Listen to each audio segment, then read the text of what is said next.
السلام علیکم ورحمۃ اللہ وبرکاتہ نحمدہ ونصلی علی رسولہ الکریم اما بعد۔ امید کرتے ہیں آپ تمام سسٹرز خیر و عافیت سے ہوں گی اور ایمان کی بہترین حالت میں ہوں گی۔ اللہ رب العزت سے دعا ہے آپ کی طرف ہر بڑھنے والا شر خیر و رضا آمین۔ پیاری سسٹرز، ہم لوگ سورۃ الاعراف آیہ مبارکہ 58 تک ترجمہ تفسیر کمپلیٹ کر چکے تھے۔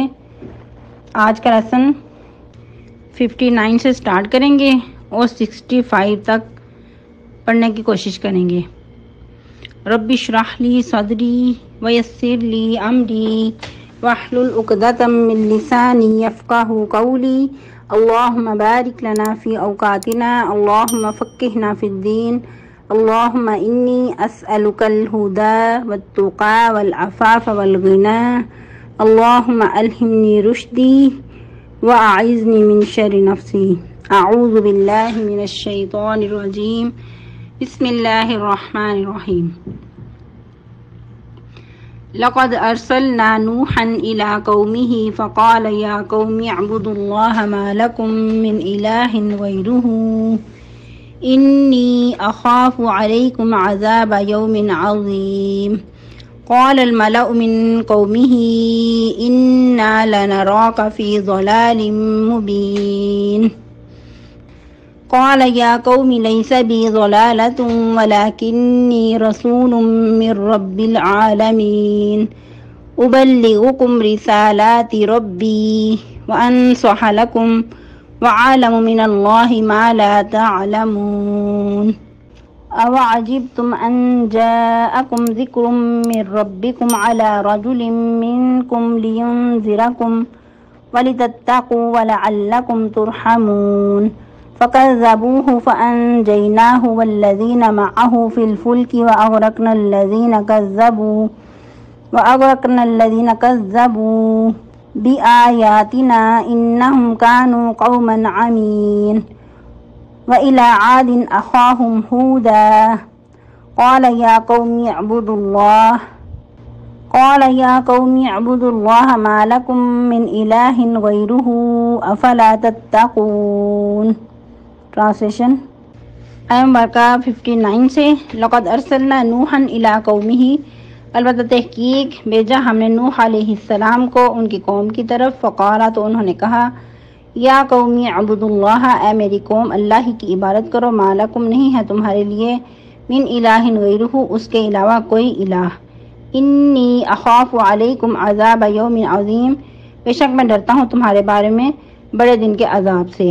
قال الملأ کہا ان کے سرداروں نے، من قومہ جو اس کی قوم میں سے تھے، انا لنراک فی ضلال مبین، بے شک ہم البتہ دیکھتے ہیں تجھ کو کھلی گمراہی میں۔ قال یا قوم لیس بی ضلالہ، کہا نوح علیہ السلام نے اے میری قوم نہیں ہے مجھ میں کوئی گمراہی کی بات، ولکنی رسول من رب العالمین، اور لیکن میں تو رسول ہوں رب العالمین کا، ابلغکم میں پہنچاتا ہوں تمہاری طرف رسالات ربی پیغامات اپنے رب کے، وانصح لکم اور خیر خواہی کرتا ہوں میں تمہاری، وعالم من اللہ اور میں خوب جانتا ہوں اللہ کی طرف سے، ما لا تعلمون جو تم نہیں جانتے۔ اَوَعَجِبْتُمْ کیا تمہیں تعجب ہوا، ان جاءکم یہ کہ آیا تمہارے پاس، ذکر من ربکم ایک نصیحت کرنے والا تمہارے رب کی طرف سے، یا ایک نصیحت آ چکی تمہارے پاس تمہارے رب کی طرف سے، علی رجل منکم ایک شخص کے ہاتھ جو تم ہی میں سے ہے، لینذرکم تاکہ وہ ڈرائے تم کو، ولتتقوا اور تاکہ تم تقوی اختیار کرو، ولعلکم ترحمون اور تاکہ تم پر رحم کیا جائے۔ فکذبوہ تو انہوں نے جھٹلا دیا اس کو، فانجیناہ تو نجات دی ہم نے اس کو، والذین معہ اور ان لوگوں کو جو ان کے ساتھ تھے، فی الفلک کی کشتی میں، واغرقنا الذین کذبوا اور غرق کر دی ہم نے ان لوگوں کو جنہوں نے جھٹلایا تھا، بآیاتنا ہماری آیات کو، انہم کانوا قوما عمین بے شک وہ تھے قوم اندھی۔ وإلی عاد اخاہم ہودا اور طرف عاد کے ان کے بھائی ہود علیہ السلام کو بھیجا، قال انہوں نے کہا یا قوم اعبدوا اللہ، اے میری قوم اللہ ہی کی عبادت کرو، ما لکم نہیں ہے تمہارے لیے من الہ غیرہ اس کے علاوہ کوئی الہ، افلا تتقون کیا پس تم تقوی اختیار نہیں کرو گے۔ تفسیر آیہ مبارکہ 59 سے لقد ارسلنا نوحا الى قومه فقال یا قوم اعبدوا اللہ ما لکم من الہ غیرہ۔ جیسا کہ کل کے لیسن میں ہم لوگ پڑھ چکے تھے کہ ہر زمانہ میں، ہر دور میں دو طرح کے لوگ ہوتے ہیں، دو طرح کی کیٹیگریز ہوتی ہیں۔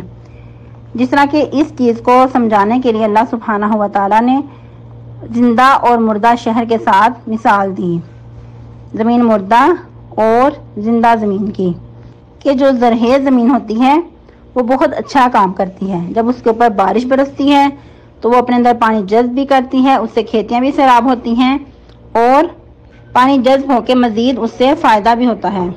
انسان، چرند پرند، حیوانات، ہر چیز اس سے فائدہ حاصل کرتے ہیں۔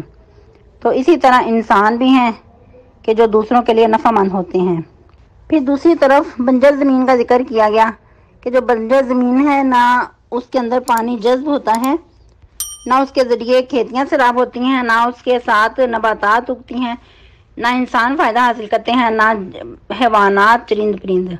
تو اسی طرح کچھ لوگ بالکل ہی گئے گزرے ہوتے ہیں، فساد کرنے والے ہوتے ہیں، نہ اپنے لیے فائدہ مند اور نہ دوسروں کے لیے۔ اس کے ساتھ ہی اللہ سبحانہ و تعالی نوح علیہ السلام کے بارے میں بتا رہے ہیں، کیونکہ جو فساد کی ابتدا ہے وہ شرک سے ہوتی ہے۔ جب انسان دوسروں کو اپنا محبوب سمجھتا ہے، اللہ کے مد مقابل کسی کو ٹھہراتا ہے، تو یہیں سے ہی فساد کی ابتدا ہوتی ہے۔ جہاں شرک ہو گیا وہاں فساد کی ابتدا ہو گئی۔ اور پھر سوال پیدا ہوتا ہے کہ اللہ سبحانہ و تعالیٰ ادھر سب سے پہلے نوح علیہ السلام کا ذکر ہی کیوں کر رہے ہیں؟ یاد رہے کہ سیدنا آدم علیہ السلام کے بعد بہت عرصے تک امن و سکون رہا، توحید کا بول بالا رہا، شرک کی آمیزش نہیں تھی۔ لیکن جب نوح علیہ السلام کا دور آیا تو اس وقت شرک کی ابتدا ہوئی۔ کچھ ایسے لوگ ان کے اندر موجود تھے جو بہت ہی زیادہ نیک تھے، اللہ کے بہت ہی زیادہ مقرب تھے۔ تو جب وہ وفات پا گئے تو لوگوں کی جو ان کے ساتھ وابستگی تھی، محبتیں تھیں، تو وہ ان کو بہت پریشان رکھتی تھیں۔ ان کی محبت ان کو بہت شدت سے ستاتی تھی۔ تو شیطان نے پھر یہ جانسا دیا کہ محبت کا تقاضا یہ ہے کہ ان کی مورتیاں بنا کر، ان کے مجسمے بنا کر اپنے پاس رکھ لیے جائیں۔ اور یہ جو نیک لوگ ہیں ان کا ذکر سورہ نوح میں بھی آتا ہے۔ ان کے نام کیا تھے؟ ود، سوا، یغوث، یعوق، نصر۔ یہ 5 طرح کے بزرگ تھے۔ تو ان کے بارے میں شیطان نے یہ پٹی پڑھائی کہ آپ ان کے مجسمے بنا کر اپنے پاس رکھ لو، اس طرح پھر محبت کا حق ادا ہوگا۔ تو لوگوں نے ایسے ہی کیا، ان کے مورتیں، ان کے مجسمے بنا کر اپنے پاس رکھ لی۔ اسی طرح کرتے کرتے یہ سلسلہ چلتا رہا۔ پھر نئی نسلیں اور آئیں تو انہوں نے بھی اس چیز کو بہت محسوس کیا، ان کی جو محبت تھی ان کے ساتھ دینی، اس چیز کو محسوس کیا۔ اسی محبت کی شدت کے پیش نظر شیطان نے ان کو مزید یہ جانسا دیا کہ یہ تمہاری محبت کے تقاضا تب پورا ہوگا جب تم ان کی پوجا کرو گے۔ اس طرح کرتے کرتے شیطان نے ان لوگوں کو شرک پہ ابھارا اور شرک پہ لگا دیا۔ وہ لوگ جنہوں نے ان کے پاس نیک لوگوں کے مجسمے تھے، ان کی وہ پوجا پاٹ انہوں نے شروع کر دی۔ انہوں نے یہی سمجھا کہ شاید محبت کا تقاضا اسی طرح پورا ہوگا، جب ان کے ساتھ وابستگی کی جائے گی، ان کی پوجا پاٹ کی جائے گی۔ تو اللہ سبحانہ و تعالیٰ نے ان کے اندر اپنے پیارے محبوب نوح علیہ السلام، جو بہت ہی معزز پیغمبروں میں سے تھے، ان کو مبعوث فرمایا۔ اور یاد رہے کہ پیغمبروں کا، رسولوں کا بھیجنے کا مقصد یہی ہوتا ہے کہ اللہ کی توحید کا پرچم بلند کیا جائے، شرک و کفر کو ختم کیا جائے۔ تو ان کا بھی پیغام توحید کا ہی تھا، جیسا کہ اللہ سبحانہ و تعالیٰ بہت پیارے انداز میں فرما رہے ہیں، لقد ارسلنا نوحا الی قومہ، البتہ تحقیق بھیجا ہم نے نوح علیہ السلام کو ان کی قوم کی طرف، فقال یا قوم اعبدوا اللہ، تو انہوں نے کیا کہا، اے میری قوم اللہ ہی کی عبادت کرو، ما لکم من الہ غیرہ، اس کے علاوہ تمہارا کوئی بھی معبود نہیں ہے۔ انی اخاف علیکم عذاب یوم عظیم، بے شک مجھے تو ڈر لگتا ہے تمہارے بارے میں بہت بڑے دن کے عذاب سے۔ یہ بہت بڑے دن کا عذاب دنیا پہ بھی ہو سکتا ہے اور قیامت کا دن کا بھی ہو سکتا ہے۔ یہاں اللہ سبحانہ و تعالیٰ چند مختصر جھلکیاں ان کی دکھا رہے ہیں۔ مزید سورہ نوح میں وضاحت آتی ہے کہ نوح علیہ السلام نے کیا فرمایا کہ اللہ میں ان کو ہر طرح سے سمجھاتا رہا ہوں، صبح بھی سمجھایا، رات کو بھی سمجھایا، ظاہری، اعلانیہ، پوشیدہ، ہر طرح سے ان کو سمجھانے کی کوشش کی، لیکن وہ اتنے بدقسمت تھے، انہوں نے اپنے اوپر کپڑے اوڑھ لیے، نوح علیہ السلام کی بات کو سننا بھی پسند نہیں کیا، اپنے کانوں میں انگلیاں ٹھونس لی۔ پھر مزید فرمایا واستکبروا استکبارا، انہوں نے بہت زیادہ تکبر کیا۔ تو ادھر بھی اللہ تعالیٰ کیا فرما رہے ہیں، قال الملأ من قومہ، انہوں نے کہا جو ان کے قوم میں سردار تھے، بڑے لوگ تھے، خود کو معزز سمجھتے تھے، انی لنراک فی ضلال مبین، بے شک ہم تجھ کو کھلی گمراہی میں دیکھتے ہیں۔ انہوں نے ماننے کی بجائے آگے سے تکبرانہ انداز میں کیا کہا، اے نوح جو کچھ تو ہمیں دعوت دے رہا ہے ہمیں یوں لگتا ہے کہ تو کہیں بٹکا ہوا ہے، جیسے عموماً ہماری زبان میں کہا جاتا ہے کہ تمہارا جو مائنڈ ہے وہ قائم نہیں ہے۔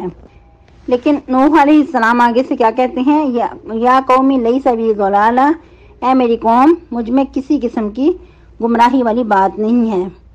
دیکھیں ایک پیغمبر کی روش کیسی ہوتی ہے، یا قومی کہہ رہے ہیں، اے میری قوم، اے میرے لوگوں، اپنائیت کا کتنا خوبصورت انداز ہے کہ مجھ میں کسی قسم کی گمراہی نہیں ہے۔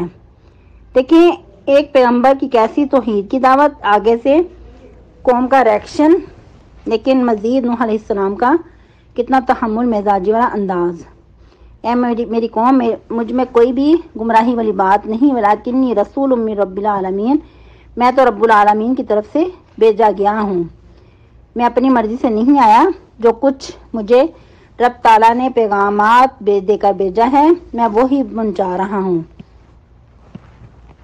ابلغکم رسالات ربی، میں پہنچا رہا ہوں تم تک اپنے رب کے پیغامات، وانصح لکم، میں تمہارا خیر خواہ بھی ہوں، وعالم من اللہ ما لا تعلمون، اور میں اللہ کی طرف سے وہ باتیں جانتا ہوں جو تم نہیں جانتے۔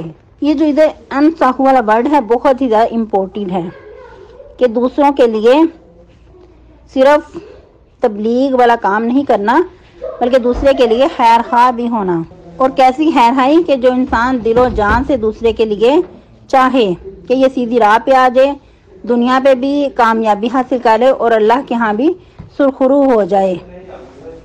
جس طرح کہ اس میں بہت ہی زیادہ عظیم حدیث ملتی ہے، مسلم کی ایک روایت ہے، نبی صلی اللہ علیہ وسلم نے فرمایا الدین النصیحہ قلنا لمن یا رسول اللہ قال اللہ ولی کتابہ ولی رسولہ ولی ائمۃ المسلمین وعامتہم۔ نبی صلی اللہ علیہ وسلم نے کیا فرمایا کہ دین سراسر خیر خواہی پہ مبنی ہے۔ تو صحابہ کرام رضی اللہ تعالی عنہم نے پوچھا کس کے لیے اے اللہ کے رسول صلی اللہ علیہ وسلم؟ فرمایا اللہ کے لیے، اس کی کتاب کے لیے، اس کے رسول کے لیے، اور مسلمانوں کے سرداروں کے لیے، اور ان کی عام جماعت کے لیے، یعنی کہ جو بڑے بڑے لیڈر ہیں ان کے لیے بھی، اور جو ان کی عوام ہے ان کے لیے بھی۔ یعنی دین اسلام ہمیں ہر ایک کے ساتھ اور ہر معاملے میں خیر خواہی کا درس دیتا ہے۔ تو یاد رہے کہ سب سے پہلے اس کا حق تمام انبیاء علیہ السلام نے ادا کیا، اپنی قوم کے بارے میں وہ سب سے بڑھ کر خیر خواہ ہوا کرتے تھے۔ یہ جو ابھی انبیاء کا سلسلہ شروع ہوا ہے کہ انبیاء نے کون کون سے نبی نے رسول نے دعوت دی اپنی اپنی قوم کو، تو اس میں سب میں یہ چیز پائی جائے گی کہ وہ سب اپنی اپنی قوم کو کہتے رہے کہ ہم تمہارے لیے اللہ کی طرف سے خیر خواہ ہیں، ہماری بات مان لو تو سرخرو ہو جاؤ گے۔ ان کو خیر خواہی کے بارے میں بتاتے ہیں کہ ہم تمہارے لیے دل و جان سے خیر خواہ ہیں، اور پھر مزید کیا کہتے ہیں وَعَالَمُ مِنَ اللَّهِ مَا لَا تَعْلَمُونَ، ہم اللہ کی طرف سے وہ جانتے ہیں جو تم نہیں جانتے۔ پھر مزید فرماتے ہیں أَوَعَجِبْتُمْ أَنْ جَاءَكُمْ ذِكْرٌ مِّن رَبِّكُمْ عَلَىٰ رَجُلٍ مِّنْكُمْ، کیا تمہیں اس چیز سے تعجب ہوا ہے کہ تمہارے پاس ایک نصیحت آ چکی ہے تمہارے رب کی طرف سے ایک شخص کے ہاتھ، یعنی کہ خود کو ایک شخص کہہ رہے ہیں جو کہ تم ہی میں سے ہے، تمہاری ہی قوم و نسل سے ہے، کوئی اور عجوبہ نہیں، کوئی فرشتے کی شکل میں نہیں آیا کہ تم ان سے مانوس نہ ہو سکو، بلکہ تمہارے اندر ہی سے اللہ نے مبعوث فرمایا ہے۔ اور اس شخص کے آنے کا مقصد کیا ہے؟ ذکر والی نصیحت لے کر، لینذرکم، تاکہ وہ اس کے ذریعے تمہیں ڈرائے، ولتتقوا، تاکہ تمہارے اندر تقوی پیدا ہو، ولعلکم ترحمون، اور تاکہ تم پر رحم کیا جائے۔ اور یہی چیز ہم نے کچھ لیسن پہلے بھی پڑھی، تقوی اختیار کرنے سے انسان کے اندر جو عاجزی انکساری پیدا ہوتی ہے، اس کے ذریعے اللہ تعالیٰ انسانوں پہ رحم کرتے ہیں۔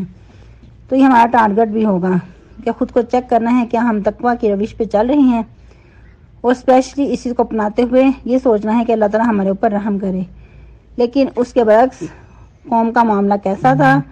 سب کچھ سننے کے بعد، سمجھنے کے باوجود بھی فَكَذَّبُوهُ، انہوں نے اس کو جھٹلا دیا، یعنی کہ نوح علیہ السلام کو، فَأَنجَيْنَاهُ، تو ہم نے اس کو نجات دی، کس کو؟ نوح علیہ السلام کو، وَالَّذِينَ مَعَهُ فِي الْفُلْكِ، اور ان لوگوں جو ان کے ساتھ تھے کشتی میں، جو بھی کشتی میں سوار تھے سب کو اللہ نے بچا لیا۔ لیکن اس کے برعکس جو باقی لوگ تھے، وہ اغرقنا الذین کذبوا بآیاتنا، اور کن کو جھٹلا دیا؟ جنہوں نے ہماری آیات کو جھٹلا دیا تھا۔ کس لیے؟ انہم کانوا قوما عمین، کیونکہ وہ لوگ اندھے ہو رہے تھے، وہ ہدایت کو دیکھ کر سمجھنے کے باوجود بھی انہوں نے ادنا پن اختیار کیا، تو اللہ سبحانہ و تعالیٰ نے ان کو سب کو غرق کر دیا۔ اور اس کی وضاحت مزید سورہ ہود میں بھی پڑھیں گے انشاءاللہ العزیز۔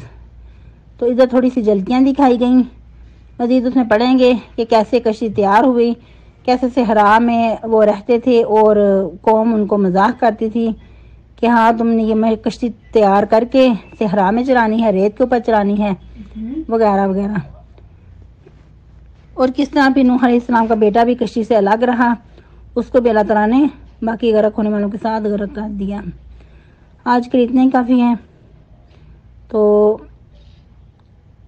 جمعہ کی سنتوں کا خیال رکھیے گا، لیسن لازمی یاد کیجیے، کیونکہ جیسا کہ پہلے بھی بتایا گیا تھا کہ فرائیڈے کو آپ کو چھٹی نہیں ہوگی، تو فرائیڈے کا لیسن بھی سنائیے گا، اور سورۃ الکہف اسپیشلی درود شریف کی کثرت، مسواک اور صدقہ خیرات۔ سبحانک اللہم ربنا و بحمدک، نشہد ان لا الہ الا انت، نستغفرک ونتوب الیک۔ والسلام علیکم ورحمۃ اللہ وبرکاتہ، وصلی اللہ علی النبی۔